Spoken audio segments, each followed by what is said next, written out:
কেউ রস টানতে পারে না। রায় পরিবারের বই তো রথ টেনেছে। চুপ বল।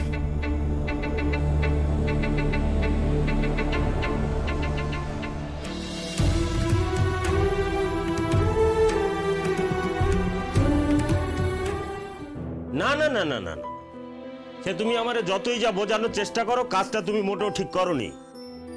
তোর কি দরকার ছিল, কি দরকার ছিল বল দেখি অতগুলো লোকের সামনে বের হওয়ার একেবারে? আমি কি করব?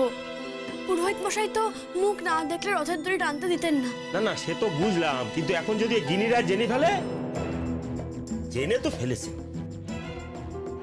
তুই যে বেঁচে আছিস, এতক্ষণে বোধহয় রাষ্ট্র হয়ে গিয়ে দেখে। না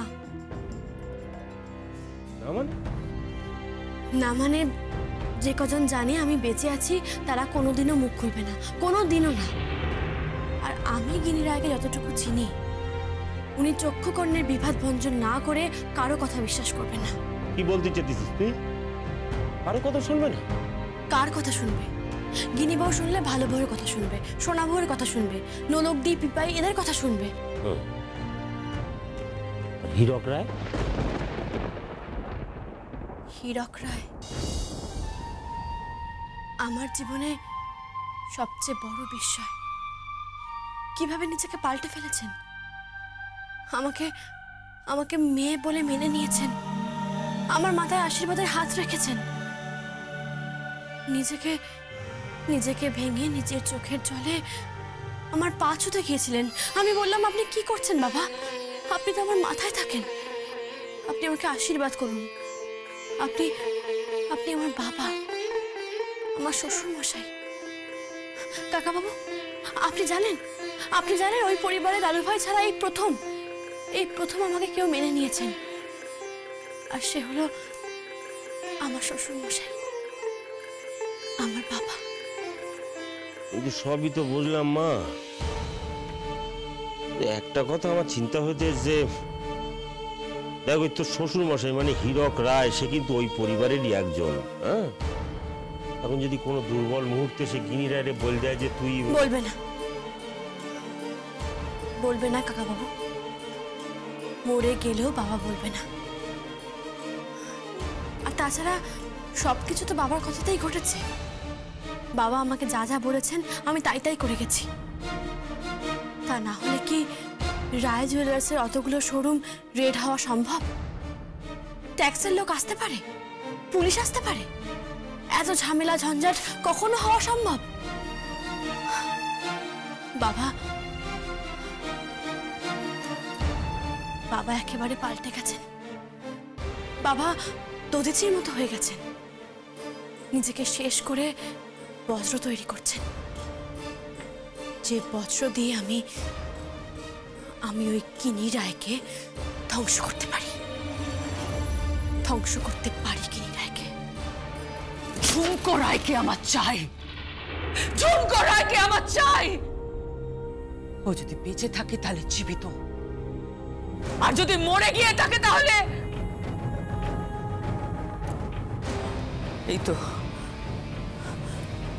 এই তো ঝুমকো রায়ের অস্থি পান্নালাল রায় নিয়ে এসে রেখেছেন ওর ছবির সামনে। ঝুমকো,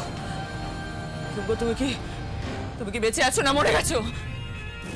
তুমি বেঁচে আছো না মরে গেছো? বেঁচে আছো না কে আছিস? গিনি বউ, কি হয়েছে?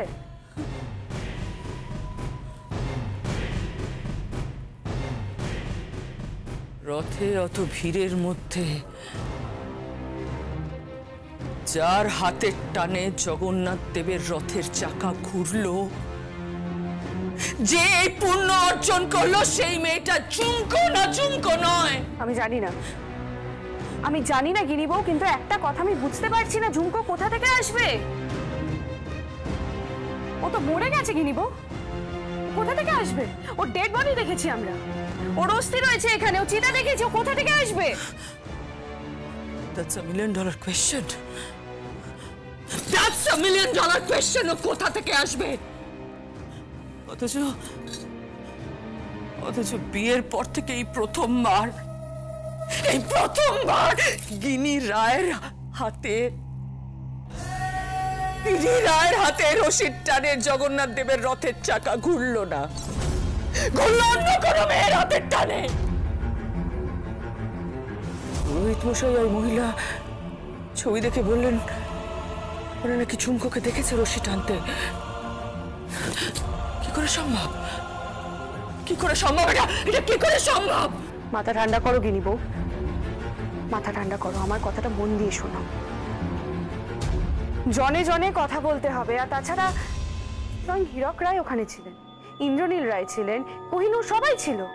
যদি সবাই ঝুমকোকে দেখতো কেউ না কেউ আমাদেরকে বলতো, তাই না? শুধুমাত্র পুরোহিত মশাই আর ওই মহিলার স্বাক্ষর উপর দাঁড়িয়ে তুমি বলতে পারো না যে ঝুমকো বেঁচে আছে। তাহলে জগন্নাথ দেবের রথের রশি টানলো কে? কে টানলো? রথের চাকা আজ আমার হাতে এগিয়েছে। রথের রশি প্রথম আমি টেনেছি। আর যতদিন আমি জীবিত থাকবো, রায় পরিবারের রথযাত্রায় ঝুমকোর হাতেই জগন্নাথ দেবের রথের চাকা এগোবে, অন্য কারোর হাতে নয়। ব্যাস এইটুকুই, এইটুকুই অধিকার চাই আমি। আর আমি কিচ্ছু চাই না, কিচ্ছু না। সে তো না বুঝলাম, কিন্তু আমি ভাবছি অন্য কথা। এই গিনি রায় তো এবার থেমে থাকবে না, ও তো খোঁজবে তোরে, তদন্ত করবে, সারা কলকাতা পাগলের মতো খুঁজবে, চিরুনি তল্লাশি করবে। আর একবার যদি তোরে খুঁজে পায় না, তোরে আর জীবিত রাখবে না, মেরে ফেলতে হবে। বলো, আর যে মানুষ সমাজের চোখে একবার মারা গিয়ে যার ডেথ সার্টিফিকেট বাইর হয়ে গিয়েছে, সে যদি তৃতীয়বার মরে না, তাহলে তার কোনো তদন্ত হবে না, কোনো শাস্তি হবে না। এই কথাটা মনে রেখে দেবো। গিনি রায় বলছি, আমার চেনা জানা যত জায়গা রয়েছে, যত লোকজন রয়েছে, সব জায়গায় চিরুনি তল্লাশি চালাও। কোথাও না কোথাও তো ঝুমকোকে আমরা পাবোই।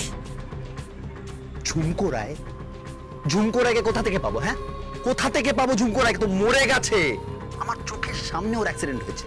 আর আপনারা দেখেছেন ওর লাশ, চিতাও জ্বলে গেছে। না সত্য, আমার ডাউট হচ্ছে। রথ টানার সময় একটা ঘটনা ঘটেছিল। একটা মেয়েকে কিছুতে আইডেন্টিফাই করা যাচ্ছে না, কিন্তু মেয়েটাকে আইডেন্টিফাই করতে হবে। এটা কি ঝুমকো না ঝুমকো নয়?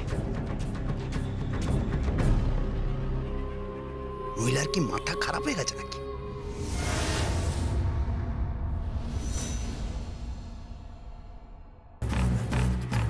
ঝুমকো রায়,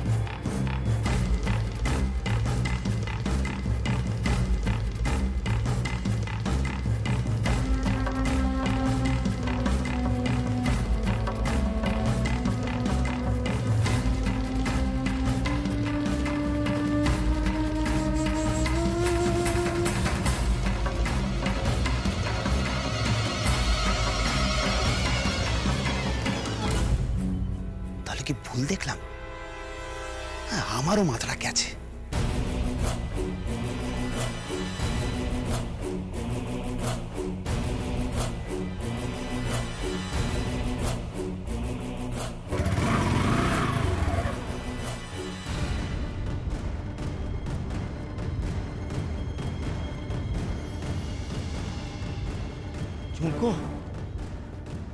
ঝুমকো মা, ঠিক সময় তোরে সরাই এনেছিলাম, বুঝলি? তাহলে এইখানেই মেরে ফেলতে তো তোরে দেখতে পেলি। কি সর্বনেশে কাণ্ড বলে দেখেন। আমি তোরে বলে দিচ্ছি ঝুমকো, কোনো অবস্থাতে যেন গিনি রায় বুঝতে না পারে তুই জীবিত আছিস। কোনো সূত্র ছাড়া যাবে না।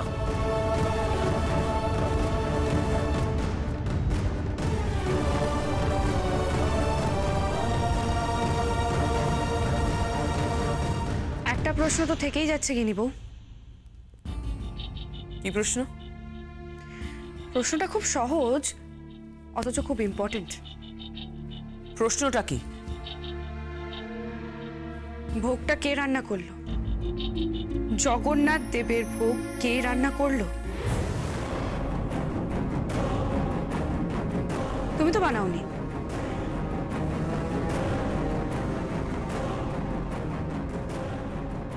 ভালো বউ বানায়নি? আমি তো বলেইছিলাম মা বানাবে না। শোনাবো না। তাহলে কে বানালো? হীরক যে বলে গেল ও ব্যবস্থা করছে। হ্যাঁ হীরক, হীরক! লাভ নেই গিনি বউ, হীরক রায় ঘরে নেই। ওনাকে আজকাল ঘরে খুব একটা দেখা যাচ্ছে না, তাই কোথায় ঘুরছে কে জানে। তাহলে ভোগ কে রান্না করলো? আর জগন্নাথ দেবকে ভোগ নিবেদনই বা কে করলো? কে? আমি নিবেদন করেছি। জগন্নাথ দেবের ভোগ আমি প্রথম নিবেদন করেছি। সত্যি সত্যি আমি তৃপ্ত। আমার আর কিচ্ছু চাই না কাকা বাবু, কিচ্ছু চাই না। তুমি তোমার চোখ ফিরে পেতে চাও না? কে? যাক বাবা, দুজনের ভুল বোঝাবুঝি মিটলো তাহলে। হ্যাঁ, এসো এসো এসো, এখানে এসো, দেখেন বসো এখানে। নাও এবার একে অপরের সাথে কথা বলে নাও, দেখেন ভালো করে। শোনো, তোমাদের জগন্নাথ দেবের ইচ্ছে, এই বলরামের ইচ্ছে, তারপর সুভদ্রা দেবীর কৃপায় তোমরা স্বামী স্ত্রী আবার একে অপরের পাশাপাশি আসতে পেরে, বুঝছো? তোমাদের দুজনের এই যে ভুল বোঝাবুঝির অবসান হয়েছে, তাতে এই বুড়ো মানুষটার তৃপ্তি হয়েছে, বুঝছো? খুব তৃপ্তি হয়েছে। না কথা বলে না, কথা বলে নাও।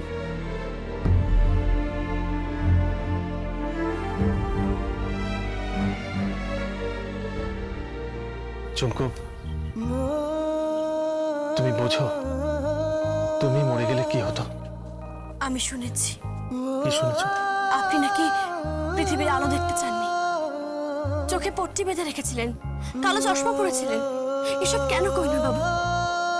আপনি কেন এসব পাগলামো করেছিলেন? যদি আপনার কিছু হয়ে যেত? হতো। চুমকু ছাড়া কোহিনূর কখনো বাঁচবে না, কখনো না।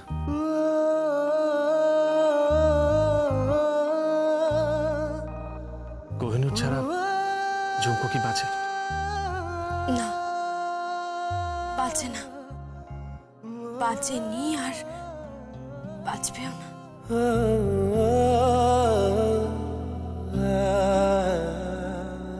ঝুমকু, আমি তোমাকে ভীষণ ভালোবাসি ঝুমকু, ভীষণ ভালোবাসি। আমি আপনাকে ভালোবাসি কইনা বাবু, खूब पड़ी दिल की इस ज़मीं को भिगा दे। हूँ अकेला, जरा हाथ बढ़ा दे। सूखी पड़ी दिल की इस ज़मीं को भिगा दे। कब से मैं दर फिर रहा, मुसाफिर दिल को पना दे। तू आवारगी को मेरी आज ठहरा दे। তোদের ভালোবাসা যেন কোনোদিন নজর না পড়ে। हो सके तो थोड़ा प्यार जता दे। सूखी पड़ी दिल की इस ज़मीं को भिगा दे।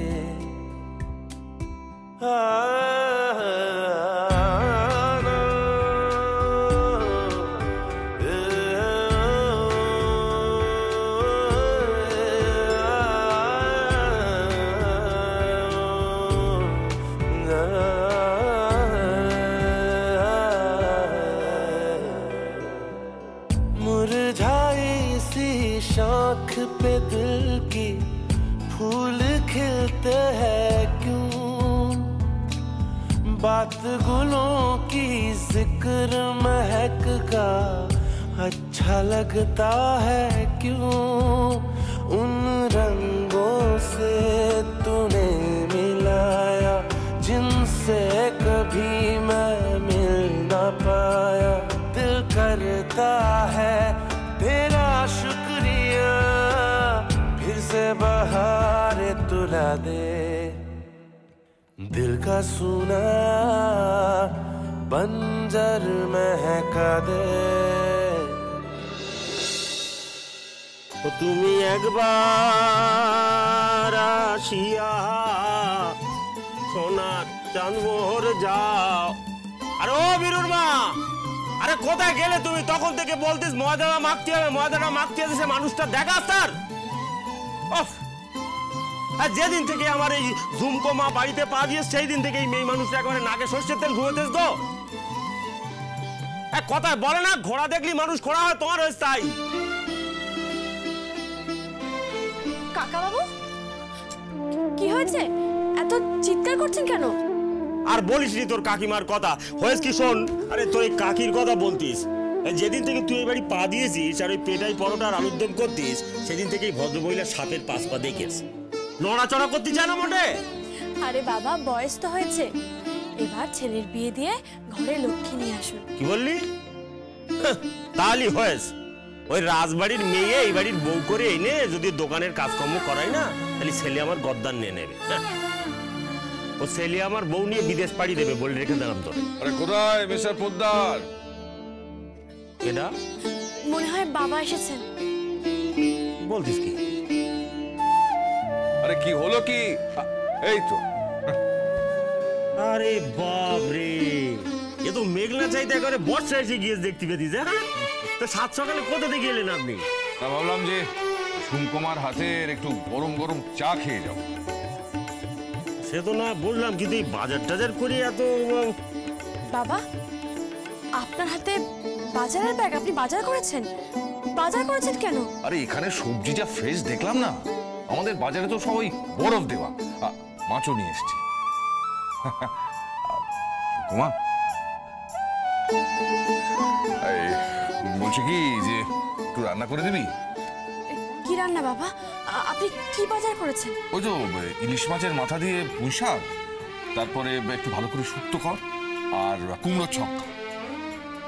বাবা, আপনি এসব খাবার খাবেন? হ্যাঁ, তোর ওই খেসারির ডাল আর গাঁটি কচু।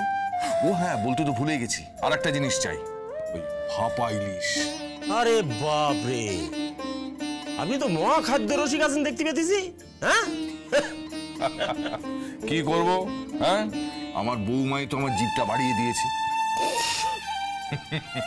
নে মা, ধর। আরে ও কেন? আমার দিন, আমার এই আমার দিন। ঝুমকো, চায়ের কি হলো?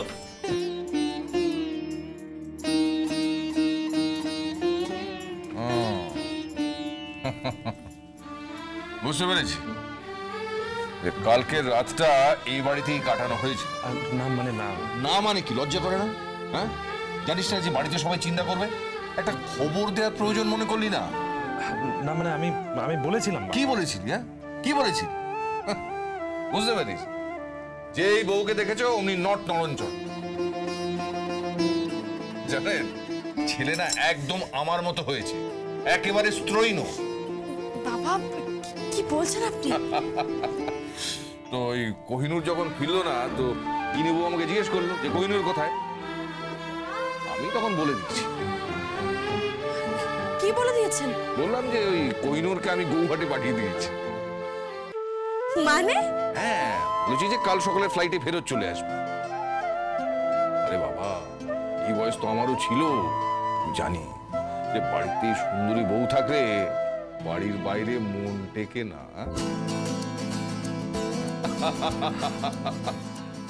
বাবা, তুমি যে কি বলো না। বাবা, বাবা, কি হয়েছে কি? আমার ভিসা হয়ে গেছে, সব রেডি। বাহ, কোথায় যাচ্ছ? ইউএস যাচ্ছি আঙ্কেল, বেশ ভালো একটা চাকরি পেয়েছি। বাবা, না না না না না, আমাকে নয়, আমাকে নয়, নিজের বাবাকে প্রণাম করো। কথায় বলে না, পিতা স্বর্গ, পিতা ধর্ম, পিতা হি পরমন্ত। থাক থাক থাক থাক থাক, থাক বাবা। আরে এত বড় চাকরি পেয়ে বিদেশ চলে যেতেছো, 7 সাগর 13 নদীর পার। তা সেখানে গিয়ে এই গরিব বাপটার কথা মনে থাকবে তো তোমার? হ্যাঁ,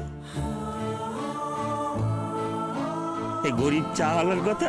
বাবা, তুমি যে কি বলো না, আমি কখনো তোমাকে বলতে পারি? আমি জানি, কিন্তু যাওয়ার আগে তো তোর বিয়েটা দিয়ে দিতে হয়। হ্যাঁ হ্যাঁ হ্যাঁ, এই গোপাল পোদ্দারের বাড়িতেই আমার মেয়েকে বিয়ে দেবো।